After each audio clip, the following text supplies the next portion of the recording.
रोखठोक, बेधडक आणि नेमक्या घडामोडींचा अचूक वेध घेणारं एकमेव विजनरी बातमीपत्र विन टीव्ही मराठी.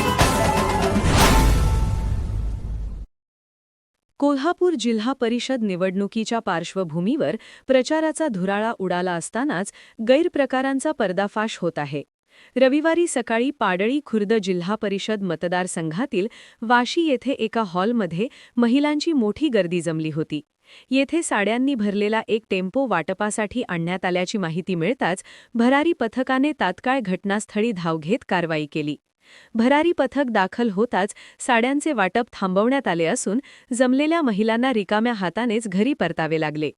जिल्हा परिषद निवडणुकीच्या पार्श्वभूमीवर करण्यात आलेल्या या कारवाईमुळे निवडणूक प्रचारातील गैरप्रकार उघडकीस आला आहे. या घटनेमुळे कोल्हापूर जिल्ह्यात राजकीय वर्तुळात खळबळ उडाली आहे. या प्रकरणी करवीर पोलीस अधिक तपास करत असून संबंधितांवर कोणती कारवाई होणार याकडे आता सर्वांचे लक्ष लागले आहे. विन टीव्ही मराठीसाठी मुरगुडहून सर्जेराव भाट. विन टीव्ही मराठी न्यूज चॅनलला लाईक करा, शेअर करा आणि सबस्क्राईब करा.